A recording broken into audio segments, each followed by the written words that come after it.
শ্রুতিনাট্য শেষ অধ্যায়। বৌমা বৌমা, হ্যাঁ মা বৌমা, ওরে কি সব কন্টিনেন্টাল না কি ডিশ না কি যেন বলছিল, ওই যে শুয়োপোকার মতো টেবিলে কি সব সাজানো, ওগুলো লোকে খেতে পারে নাকি বৌমা? বলছিলাম যে বেগুন ভাজা, সোনা মুগের ডাল, ছেঁচড়া এসব কিছু হয়নি? আন্টি, আরে আউট অফ ইউর মাইন্ড, আপনি এসব কি বলছেন আন্টি? আর তখন থেকে তুমি আমাকে আন্টি আন্টি কি বলছো মা? তুমি আমাকে আন্টি বলছো কেন মা? আপনি থামলেন মা? Just stop it please. Malavika, leave it. We understand তোমার হাজবেন্ড রিয়েল হলেও ফ্যামিলিটাকে ভালো চুজ করতে পারো। মিনিমাম সেন্সও কাজ করছে না ভদ্রমহিলার। এরকম গাইয়া নিয়ে এইসব জায়গায় তোমাদের একদমই আসা উচিত হয়নি। দেখলে তো তোমার মা আজকে কি সিনটাইনে ক্রিয়েট করলো।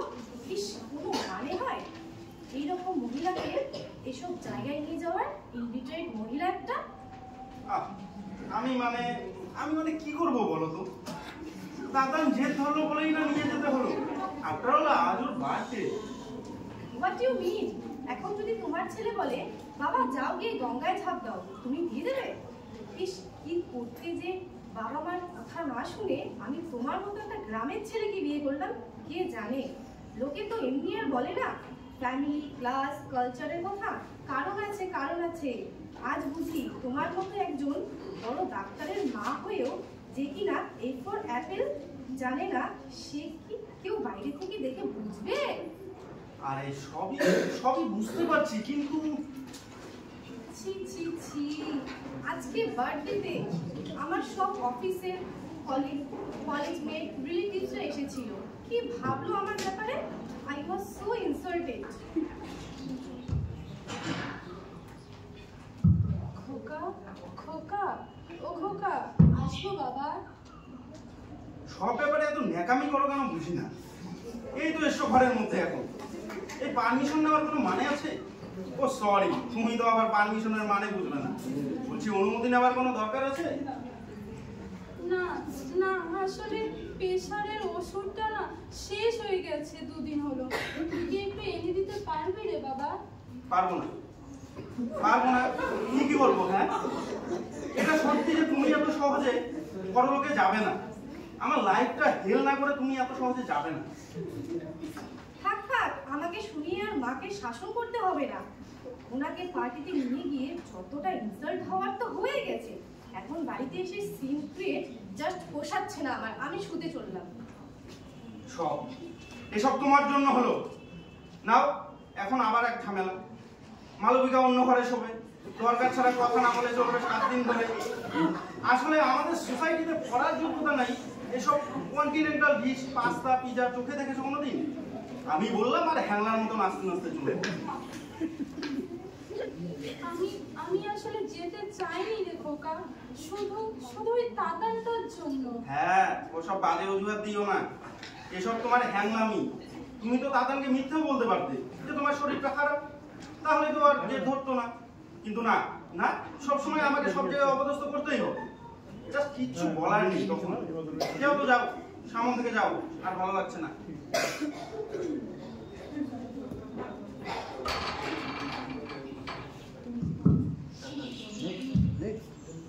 বাবা, ও বাবা, তুমি ওঠোনি?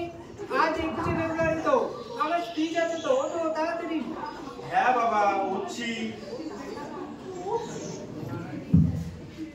মা, মালবিকা কোথায়? বৌমা তো না খেয়ে চলে গেল। আজকে আবার কাজের মেয়েটাও আসেনি। বৌমা বলে গেল অফিসেই খেয়ে নেবে। আমি অবশ্য তোর জন্য রান্না করেছি, তুই খেয়ে নে। বস বাবা বস। হ্যাঁ হ্যাঁ, তাড়াতাড়ি করো তাড়াতাড়ি করো। তোর জন্য শুক্তো করেছি, খেয়ে দেখ তো একবার। এঁচড়ের ডালনাও করেছি, তুই ছোটবেলায় কত ভালোবাসতিস, শেষটা আজ করেছি। রে বললি না তো এঁচড়টা কেমন হয়েছে? মানে মানে মানে সব ঠিক আছে তো বাবা? ভুল রাখবে কেন? কি যে বলো না। না না, তুই তো আসলে কিছু বললি না তাই। তা কাজগুলো করে কি ওই নাম কামানোর জন্য করো? হ্যাঁ, কি ভাবলে এইসব রান্না করে খাওয়ালে সেদিনের ইনসাল্টটা আমি ভুলে যাব? তোমার জন্য মালবিকার সঙ্গে আমার সম্পর্কের একটা ঝামেলা, 7 দিন ধরে আমরা কথা বলছি না, সেই সব ওই এঁচড়ের ডালনা খেয়ে ভুলে যাব? দেখ খোকা, তোকে আজ যেন আমি চিনতে পারি না, অথচ অথচ কিছুদিন আগেও তো তুই এমন ছিলিস না বাবা। আমার একটু শরীর খারাপ বলে কত ব্যস্ত হয়ে পড়তিস। এই তো সেদিনও দুপুরবেলা তুই কতবার করে বললি ডালনা রাখতে, অথচ আজ মনে হয় তুই কেমন একটা দূরের লোক হয়ে গেছিস, যাকে দূর থেকে দেখা যায় কিন্তু ধরাছোঁয়ার বাইরে। মা প্লিজ এইসব সকালবেলায় বন্ধ করো। এইসব ন্যাকামি আমার আর সহ্য হচ্ছে না। Please stop it. আমার অফিসে অনেক কাজ আছে থাকে, এই বসে বসে তোমার প্যান প্যানানি শুনলে আমার চলবে না। তাছাড়া আজকে আবার তাতানি স্কুলে ভাষা দিবসের প্রোগ্রাম আছে, তাতানি স্পিচ দেবে, সেখানে অ্যাটেন্ড করতেই হবে।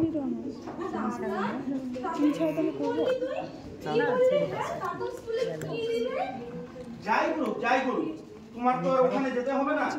খুব হয়েছে, দয়া করো আমার মাথাটা হেড করে দিও। আচ্ছা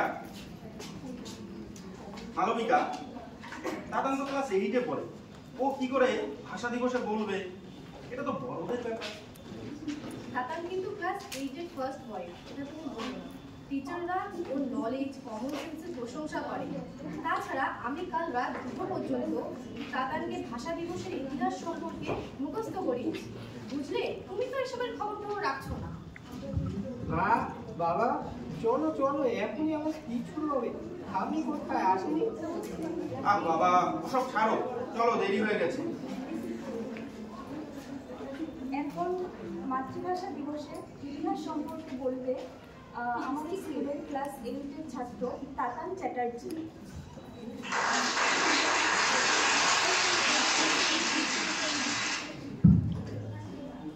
নমস্কার, আমার নাম তাতান চ্যাটার্জি। আজ ভাষা দিবস। 1952 সালের আজকে বাংলা ভাষা ও বাংলার জন্য কিছু মহান প্রাণ আন্দোলন করে পুলিশের গুলি বুকে নিয়ে শহীদ হয়েছিল। সেই ইতিহাস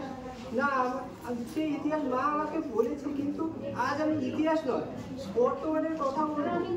বর্তমানে বাংলা ভাষা আমাদের লাইফে কতটা ইম্পর্টেন্ট সেটা আমি আমাদের বাড়িতে রোজ দেখি।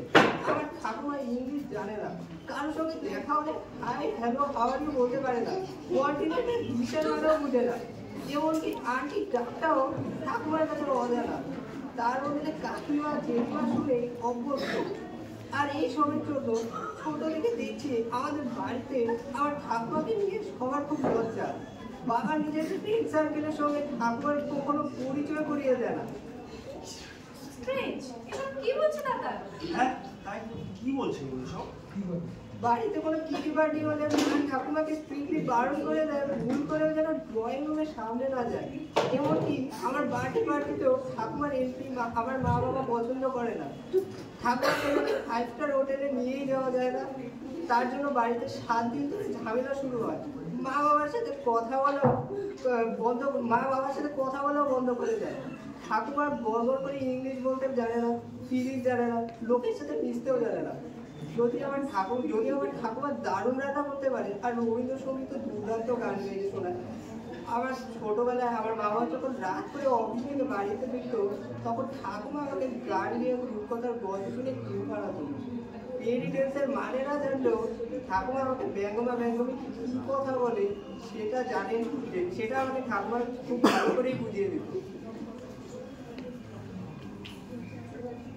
আর সেই জন্যে আমার ঠাকুমার কোনো ক্লাস নেই। আমাদের বাড়ির 365 দিনের ছবি দেখে আমি এই কথাটাই বলতে পারি, বাংলা একটা মাতৃভাষা, বাংলায় কথা বলাটাও লজ্জা। যে আমরা এই ভাষা দিবসে যত স্পিচ দেই কেন, যত ইতিহাস শোনাই না কেন, আমাদের মধ্যে বাংলা ভাষা এখন শেষ। আর আমি এই বলি, আর আমি নিজের বাড়িতে রোজ এই শেষটা একটা ছবি দেখি। ঠিক ঠিক তাই তো। মা তো ছোটবেলায় আমাকেও গান শোনাতো, কি সুন্দর সুর ছিল গলায়। রাজপুত্র রাজকন্যা রূপকথার গল্পকে আমাকেও শোনাতো। দাদা এই বয়সে যা বুঝলো, আমি একটা সাকসেসফুল ডক্টর হয়েও তা বুঝলাম না। আজ আমার মা এইভাবে আমার জীবনে লজ্জা হয়ে গেল। কি গো, কোথায় যাচ্ছ তুমি? দৌড়াচ্ছ বলে এখানে পড়ে যাবে তো। মা, মা, ও মা, মা তুমি কোথায় গেলে? এই ঘরে তো নেই, দেখি তো মার ঘরে মা আছে কিনা। মা, ও মা, মা তুমি মাটিতে শুয়ে আছো কেন? কথা বলো, আমার উপর রাগ করেছো মা? দেখো এখন থেকে আমি আগের পোকা হয়েই যাব। মা, মা, ও মা, মা একবার কথা বলো মা। তোমার ওষুধ আমি নিয়ে আসবো। মা, ও মা, মা কথা বলো মা। তুমি আমার লজ্জা নাও মা, তুমি আমার গর্ব। যখন দিন আমার পায়ের চিহ্ন এই বাটে, আমি বাইব না মোর খেয়া তরি এই ঘাটে গো। যখন দিন আমার পায়ের চিহ্ন এই বাটে, চুকিয়ে দেব বেচাকে না মিটিয়ে দেব গো, মিটিয়ে দেব লেনা দেনা, বন্ধ হবে আনাগোনা এই হাটে। তখন আমায় নাইবা মনে রাখলে, তারার পানে চেয়ে নাইবা আমায় ডাকলে। যখন পড়বে না মোর পায়ের চিহ্ন এ বাটে। আমি ভালো নেই মা, ক্রমশ বিষাদের ছায় আমি শেষ হয়ে যাচ্ছি। কেমন করে নিজেরই পাতা যন্ত্রণা জালে দিক বিদিক ছড়িয়ে যাচ্ছি। এমন কেন হলো মা, এমন কেন হলো? আমি কি তবে জীবনের গন্তব্যটাই হারিয়ে ফেলেছি?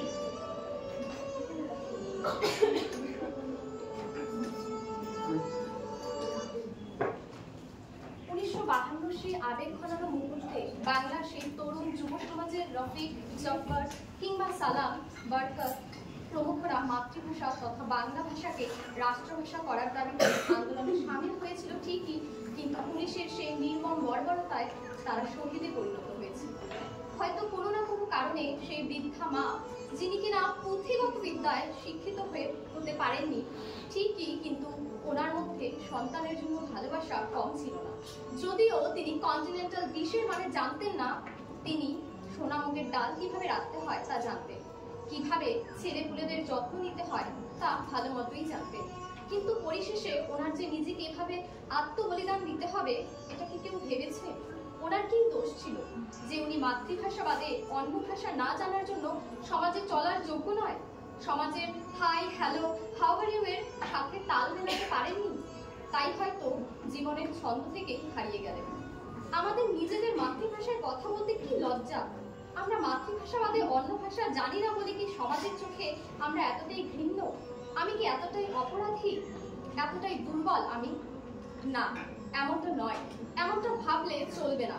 আমাদের দৃষ্টিভঙ্গি বদলাতে হবে, তবেই হয়তোবা সমাজ সংস্কৃতির ধারা প্রবাহমান রেখে মাতৃভাষার পরিধিকে আরো সুবিস্তৃত ও সুদূর প্রসারী করা যাবে। আমরা আশাবাদী। ধন্যবাদ।